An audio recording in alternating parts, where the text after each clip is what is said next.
के वज़ीर दाखिला अर्ग ज्ञानेंद्र का बयान। उन्होंने बताया कि एक फर्द ने अपने मोबाइल स्टेटस में एक तस्वीर रखी थी। मुतनाज़ तस्वीर रखने वाले शख्स को गिरफ्तार कर लिया गया है। शख्स के खिलाफ FIR दर्ज की गई है। एक ग्रुप ने पुलिस स्टेशन का घेराव किया और तशद्दुद बर्पा करने की कोशिश की। तशद्दुद के दौरान 7 पुलिस एहलकार जख्मी हो गए। एक इंस्पेक्टर की हालत नाजुक है जो कि अस्पताल में ज़ेर इलाज है। वज़ीर दाखिला ने कहा है कि कानून हाथ में लेने वाले चाहे वो किसी मजहब के क्यों ना हो, उनके खिलाफ सख्त कार्रवाई की जाएगी। सीधे रुख करेंगे बेंगलुरु से हमारे नुमाइंदे रऊफ हल्लूरू का। रऊफ, अभी आपसे जानना चाहेंगे हुबली में क्या कुछ वहां पर हालात हैं, खास तौर पर कार्रवाई जो है वो क्या कुछ की गई है पुलिस की तरफ से? जी देखिए, फिलवक्त हुबली के हालात काबू में हैं, लेकिन कल रात जिस अंदाज में यहाँ पर तशद्दुद एहतजाज हुआ है वो एक तशवीशनाक बात कही जा सकती है। एक शख्स ने अपने सोशल मीडिया में जो है मुतनाज़ा तस्वीर, एक तौहीन आमेज तस्वीर जो है शेयर की।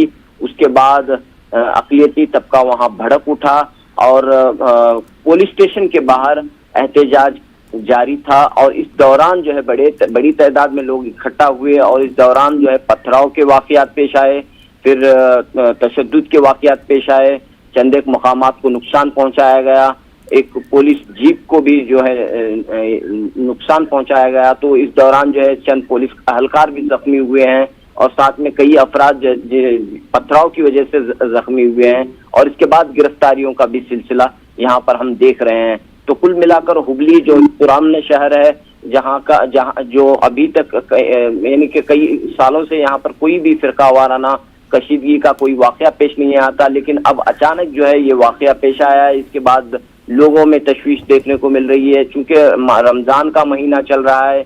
अब इस दौरान जो है वाकया पेश आया है, तो लिहाजा अवाम से अपील की जा रही है कि वो अमन व अमान को बरकरार रखें, किसी भी सूरत में जो है कानून को अपने हाथ में न लें।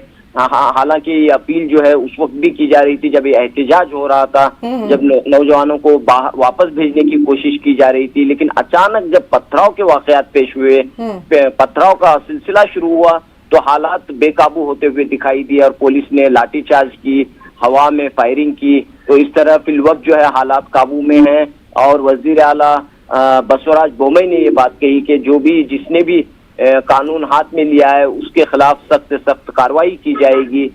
ये एक तरह का एक ऐसा वाकया है कि चंद महीनों कबल जब बेंगलुरु के केजे हल्ली और डीजे हल्ली के वाकयात इस वाकये को देखकर याद आते हैं कि डीजे हल्ली और केजे हल्ली में भी सोशल मीडिया में स्टाइल तस्वीर के बाद तशद्दुद भड़क उठा था। तो इसी लिहाज से हुबली में भी ये वाकया पेश आया है। तो लोग आपसे एक चीज जानना चाहेंगे, यहाँ पर लगातार हम देख रहे हैं कि हालिया कुछ दिनों में कर्नाटक, जो कि एक बेहद पुरअमन रियासत मानी जाती थी, जहां की गंगा जमनी तहजीब, जहां का इल्म और जहां की सकाफत पूरी दुनिया में अपनी खास पहचान रखती थी, बेहद मशहूर थी, अचानक कर्नाटक से इस तरह की तस्वीरें जो सामने आ रही हैं, कहीं ना कहीं पूरे मुल्क का दानिश्वर तबका, संजीदा तबका और इस समाज के लिए फिक्र करने वाला तबका जो है अब बहुत ज्यादा तशवीश में मुब्तला हो गया है।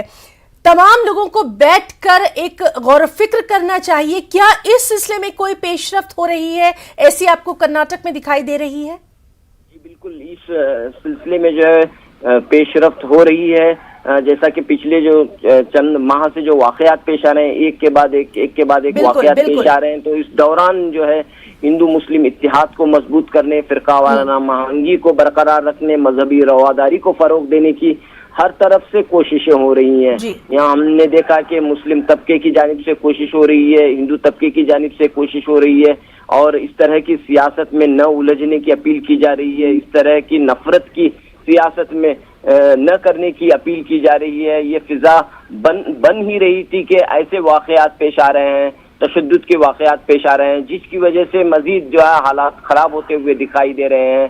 तो इस लिहाज से ये वाकया एक ऐसे वक्त पेश आया है कि रियासत में हालात तो लगातार वहाँ के हालात पर हमारी नजर बनी हुई है। बहुत बहुत शुक्रिया अदा करना चाहेंगे आपका तमाम तर